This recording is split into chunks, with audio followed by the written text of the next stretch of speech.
Headline এবং ব্যানারে দেখলেন যে আমি বললাম যে কিছু একটা হতে চলেছে, বড় কিছু। আসলে কি হতে চলেছে, সেটা হচ্ছে কি হতে চলেছে, এটা এখন মিলিয়ন ডলারের কোয়েশ্চেন। তবে কিছু একটা হবে এমন আমার কাছে মনে হচ্ছে।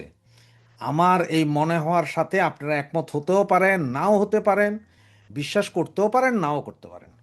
কারণ আমি কোনো না, যে মানে পীর না, যে বা অ্যাস্ট্রোলজার না, যে আমি বলতে পারি যে এই হবে কালকে। না ভাই, আমি হয়তো আমার ধারণাটা আপনাদের মাঝে শেয়ার করছি। আমি মনে হচ্ছে আমার যে এটা হইতে পারে, এইটাই আপনাদের কাছে শেয়ার করছি। হয়তো আপনারা আমার চেয়ে আরো হাজার গুণ বেশি বুঝেন, কারণ আপনারা দেশে আছেন, আমি তো বিদেশে। তা আমার কাছ চেয়ে আপনারা বেশি বুঝেন, এটা আমি জানি। কারণ আপনারা যেহেতু ফিল্ডে যারা আছে, তাদের সাথে মশকারি করার কিছু নেই ভাই। এখন এমন কিছু না, আবার এটা মনে করেন না আপনারা যে কিছু একটা ঘটবে বলতে আমি কি বলছি যে কিছু একটা ঘটবে তার মানে কি। না না না, এটা এটা বিদেশে পলাতক কেউ ঘটাইতে পারবে না, বা ওই যে ফেসবুকে এখন যেসব পঞ্চপাণ্ডব আছে, পঞ্চপাণ্ডবরাও পারবে না। এটা যা ঘটবে তা হচ্ছে যে সম্ভবত দেশের ভেতরের আমাদের কিছু লোক এবং সাধারণ জনগণ। আপনারা অলরেডি দেখতেছেন যে তেল নিয়ে একটা তেলেস্মাতি চলতেছে, টিকা নিয়ে একটা তেলেস্মাতি চলতেছে। টিকা তো নাই, শত শত শিশু মারা যাচ্ছে। এইটা যদি ধরেন শেখ হাসিনার আমলে যদি এভাবে যদি একদিনে 10টা শিশু বা 15টা শিশু মারা যেত, ও খোদা, তাইলে দেখতেন যে বলতেছে আল্লাহর গজব, আল্লাহ নিজে নামায় ফেলাইতো এরা। আল্লাহরের নিচে নামায় কইতেছে, আল্লাহই কইছে এটা আল্লাহর গজব। এখন কিন্তু কিছু বলে না। তো কেন বলে না?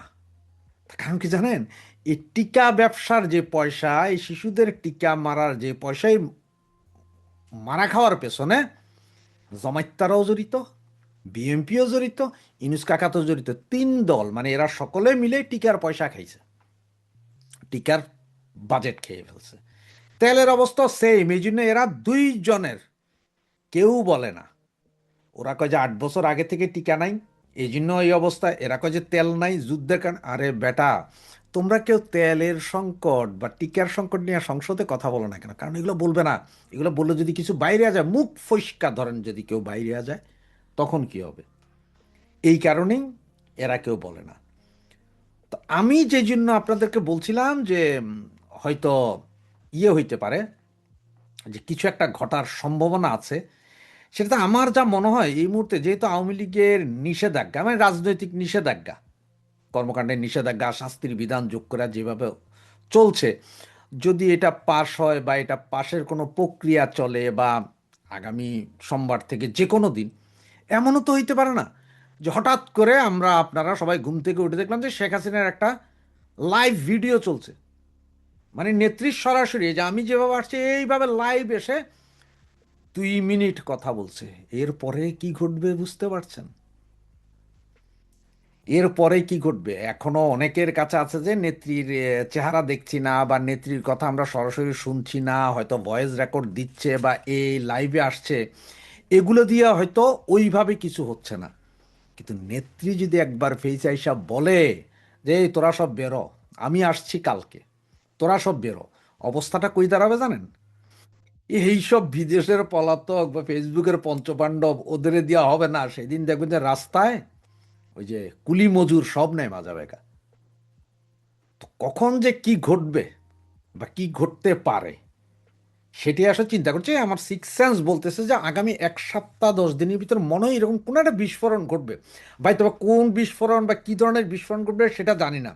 তবে একটা কিছু হবে বলে আমার মনে হচ্ছে। আপনাদের কি মনে হচ্ছে সেটা আপনারা যেমন আমাকে কমেন্টসে জানাতে পারেন, কারণ আপনারা ফিল্ডে আছেন, আপনারা দেশের ভেতরে আছেন, অলিতে গলিতে আপনারা চলেন, আপনারা জানেন পাবলিকের অবস্থা, বিস্ফোরণের অবস্থা কোথায় কি, সব আপনারা আমার চেয়ে 1000 গুণ বেশি বুঝেন।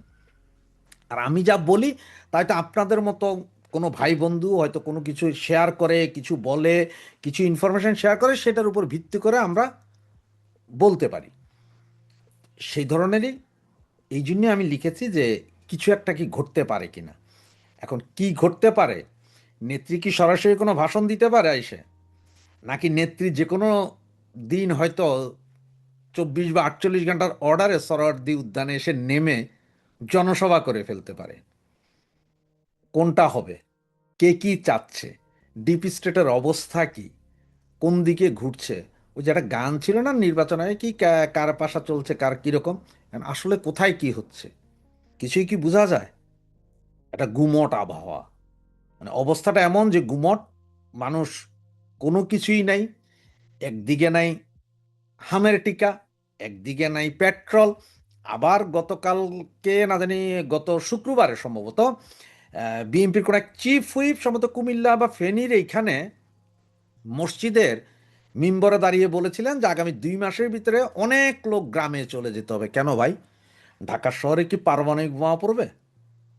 সিটাং শহরে পারমাণবিক বোমা পড়বে যে 10 কিলোমিটারের ভিতরে সব ছাই হয়ে যাবে, হিরোশিমা নাগাসাকির মতন? বাকি সব গ্রামে চলে যেতে হবে কোনটা? তার মানে কি গার্মেন্টস ফ্যাক্টরি, ব্যাংক, বিমা সব বন্ধ হয়ে যাবে? লকডাউন দিয়ে দিবেন? তেল নাই, টিকা নাই, চাউল নাই, ডাইল নাই, সবাই গ্রামে যান? কোনটা হবে?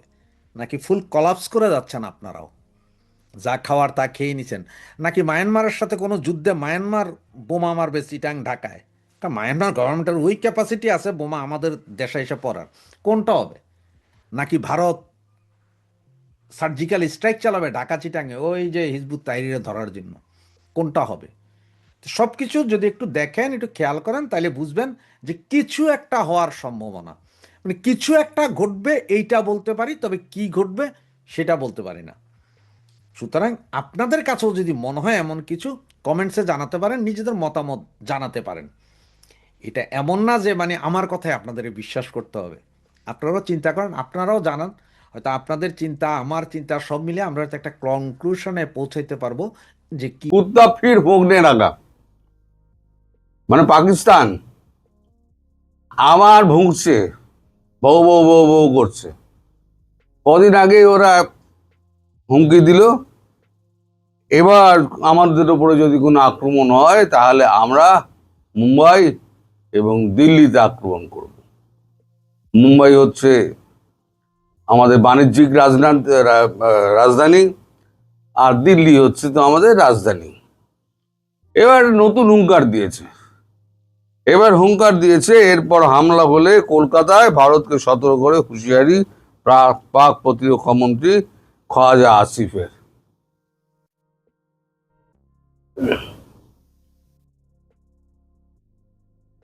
এই খাজা আসিফ না, এদের কেউ কুত্তাও বোঝে না, এরা কুত্তাও একে বোঝে না যে তুই কেমন আছিস। যখন গালি খাওয়ার হবে না তখন এই কুত্তাটাকে এগিয়ে দেয়, কারণ এরপর পাকিস্তানের লোকেরাই তো ওকে খিস্তি করবে, গালাগালি করবে। এই কারণে যে 3 দিন 4 দিনের যুদ্ধের পর, সিঁদুর হামলার পর নিজেরাই ভাই গিয়ে পায়ে ধরে বলেছিল যুদ্ধ থামা। এবার নিজেরাই এখন আবার যুদ্ধের হুঙ্কার দিচ্ছিস। হুঙ্কার দেওয়ার কারণ যথেষ্ট আছে। হুঙ্কার দিচ্ছে এই কারণে যে চাইছে ভারতবর্ষ হামলা করুক। তার কারণ হচ্ছে নিজের দেশের ভেতরে নানান ধরনের সমস্যা, তারপরে একটা সৌদি আরবের সঙ্গে ডিফেন্স ডিল করেছিল, সেখানে ডিফেন্স প্যাক্ট, সেখানে তারা একে অপরের প্রতি হামলা হবে বলে বিবেচনা করা হবে। এখন তো হামলা হয়েছে, এখন সৌদি রেখে পাঠাচ্ছে, যাবে না। এবার সৌদি বলেছে 2.3 বিলিয়ন যেটা দেওয়ার কথা, আমার টাকা ফেরত দাও, না হলে পরে তোমার বিরুদ্ধে ইন্টারন্যাশনাল কোর্ট অফ জাস্টিসে আমি ব্যবস্থা নেব।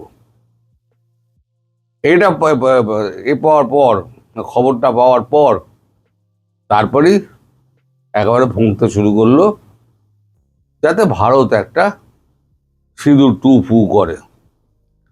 যখন করবে তখন তো আর তোকে মাপ করবে না, তখন ভালো মতোই করবে, তখন মাপটা ভাবে না। কিন্তু কখন বললো বাংলাদেশের ডিজিএফআই যখন আমাদের ভারতবর্ষ করে ঘুরে গেলেন, ঘুরেও তিনি পাকিস্তান গেলেন, পাকিস্তান গিয়ে তিনি দেখা করে এলেন, খুব ভালো কথা। দেখা করে এসছে, দেখা করে এসে আমি দেখাচ্ছি আপনাদের।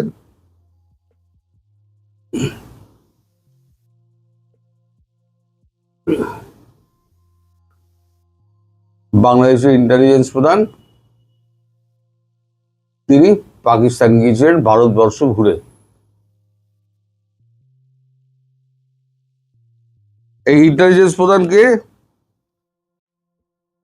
এর নাম হচ্ছে মেজর জেনারেল মোহাম্মদ কায়সার রশিদ চৌধুরী।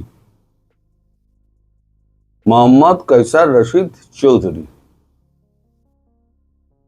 ইনি ঘুরে আসার পরই পাকিস্তানের হুঙ্কার ভারতবর্ষ একটু অন্যরকম ভাবে দেখছে। যে ভারতের সঙ্গে কথাবার্তা বলে গেল, কথাবার্তা বলে যাওয়ার পর তারপর হঠাৎ গিয়ে পাকিস্তানে কি এমন হলো, তারপরে পাকিস্তান এরকম একটা হুঙ্কার দিল। তা এর সঙ্গে যদি বাংলাদেশের সঙ্গে যদি পাকিস্তানের এই ব্যাপারটার মধ্যে যদি কোনো যোগসূত্র মেলে, তাহলে কি হবে আমি জানি না।